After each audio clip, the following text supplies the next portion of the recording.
Hey everyone, Regal Reviews here. It is White Rice Wednesday, which means it's time for my Survivor recap. I know I haven't done a recap in a while, and I basically stopped last season, and long story short, I was turned off last season because of 2 people quitting. I'm not going to go into that because I could go on a whole rant about people quitting, but I'm going to do the recap a little bit different tonight. Usually I go in order how the events happen, but there was a lot like jam-packed in there, and I'm just gonna give my thoughts, I guess, on the people. So right away they do a challenge on the beach, and they have to go out in pairs, and they have to go through the mud and get these huge puzzle pieces and go back, etc. They have to build this podium to get a key ring. Whoever gets it wins not only Flint, but camp supplies. Second team gets Flint. Losers lose. The second team also gets to choose who gets to do the sweat challenge and who gets to do the savvy challenge. And I'm curious what you guys would do in that situation, because you don't know what the challenge is going to be. Personally, me, I'm not confident that I could solve a puzzle. And as Survivor fans know, when you volunteer for a puzzle challenge and you don't deliver, that's a target on your back. So I would rather take my chances with the sweat challenge. So the sweat challenge basically was they had to go get water from the beach and put it in this bucket. The trick was that there was holes in the bucket, so as they're walking, there's water leaking out. And forgive me if I get names wrong, because first episode, we're all getting to know everyone, but these two were Jelinski and Q, I believe. And I don't know about you guys, but Jelinski seems like Spicoli 2.0. And it wasn't clear how much time exactly passed, but they said it later in the episode. They maybe had about 3 hours, like 2 hours and 45 minutes left. And Jelinski's just sitting there. I'm thinking, is he okay? Like, did he get injured? No, he just fucking quit. I'm like, oh my God. And then he's like saying, we should just quit. I'm not confident we can do this. I'm not confident. And I'm like, who the fuck just quits a challenge like that? Like, and as Q said, they had about 3 hours left. I think they could have won it, or even if they didn't win, I mean, just finish the challenge. And the Savvy challenge, I gotta say, I did really like this puzzle. So right away they noticed that each line had numbers, like, written out, like the, you know what I mean, like the word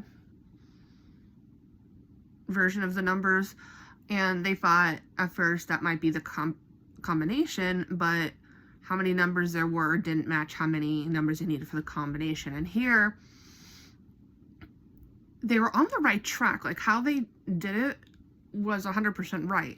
But what they didn't realize is when they were circling the numbers, there was letters that were here, here, there, and it told them they had to dig underneath. And I'm like, I really love this puzzle. Like, I love how creative it was, and I guess that's what it means to be savvy. But also too, I don't think we've ever seen a puzzle like that, and I really hope that they add more puzzles. So you get back to the beach, and with the Orange Tribe, there seems to be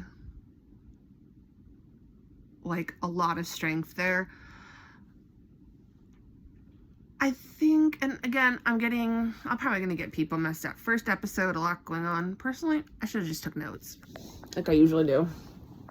But Liz kind of gave off a bad impression right away, because while they're cleaning in the ocean, getting to know each other, she says how she has these internet companies, and I was like saying, yeah, I make my own money, and it kind of seemed cocky in a way. And that was one of the careers I think you should have lied about, because come to the end, they're not going to want somebody who's obviously like made a ton of money off their companies to win the game. So I think that was a big uh-oh on her part.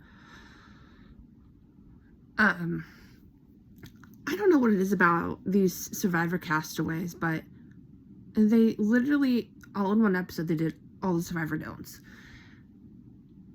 You had somebody, what happened on day one? They went to go out and look for an idol. And is that part of the game? Yes, but everybody knows you don't go looking for an idol on day one. That's when you build relationships.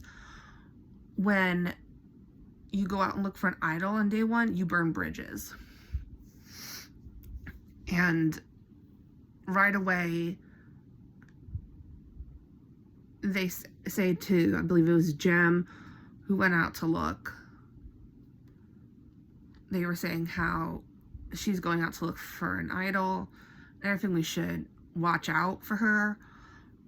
But then he goes and Soda goes and tells Jem what somebody said, because somebody warned Soda saying that, hey, she's going out to look for idol, we shouldn't trust her. But Soda claims she had soda, which I think is fucking busted, because obviously she didn't read that situation well, because she read it as, oh, he could just make up something about anyone, when in reality he was trying to extend an olive branch and say, hey, this girl is somebody you shouldn't trust at all. And so she goes and tells him, and then Jem's like, how dare he assume? He assumed right, but how dare he assume? He didn't assume anything. He fucking saw you, caught you red-handed. So yeah. And there's a lot of singing. Yeah, apparently 2 of the people on the tribe, oddly enough, were camp counselors. And one of the things that one of them hated was camp songs, and the other one that was a camp counselor liked singing songs. Personally, I would be annoyed as fuck if I heard somebody singing out there. Like, we're not here to learn how to sing, we're here to learn how to play the game. We're here to play the game, you know? And then they're talking about how these 2 people love the Andy Griffith Show, and I thought, that's pretty cool. Not a lot of people like classic TV nowadays. And then at one point during the show, you see the Andy Griffith theme song come on, and I thought, oh, that's good editing. And they said how they're the Andy Griffith Alliance. Personally, if my name was going to be any alliance, I would want it to be the Gilda Radner Alliance. Yeah. So we go on to Purple Tribe, and their spirits are already down because they lost. And Kenzie seems like the queen bee out there and is in a pretty good position, but then that also could be a threat. And Jess seems to be struggling to make any kind of connection or relationships, which could be an easy first vote. But what really gets me is how one of them said, oh, the girls are talking. That's an all-girls alliance. We got to get one of the girls out first. We have to get one of the girls out first. They're going to go after the guys. I'm like, what is it about girls alliances that threaten men so much? I swear to God, no women can talk to each other out there, because then they just assume, oh my God, they're conniving. They're going to have an all-girls alliance. Oh my God, they're talking about us. We got to get them out. What the fuck? You're talking to them, so what's to say that you don't have an all-guys alliance and you're going to get one of the girls out? They're not thinking oh, all those guys are together, hey, we got to get them out. It's just so sexist, and it's, ridiculous. How women have to play the game completely differently than the guys do. We'll save that video for another time. But, then we go on to the Green Tribe, and it seems like Maria is the mom of the group, literally saying how she's a super mom and everything, but she doesn't want to mom anyone out there. I like her. I tend to root for the people that are older. There's a lot of older castaways this season, in the sense that they're not all 20-year-olds. It seems like, the girls are together again, threatened by a girl alliance, but they're also trying to, make those connections and everything. So each of the tribes have to choose one member to go on this journey. I'm like, oh fuck. So get out there, and it's Maria, Jelinsky, and Tamin. I think that's how you say his name. Basically, you have 3 cards. One is the torch, one is a skull, and one is a vote. The one who has the torch has to figure out which one of them has the vote card, and they have to try to convince the person with the torch card that both of them have the vote card, and the one with the torch card basically has to figure out which one of them is lying. If she's correct, because in this case Maria had the torch card, if she's correct, then they get an extra vote. If she's wrong, then she loses her vote. And what happens?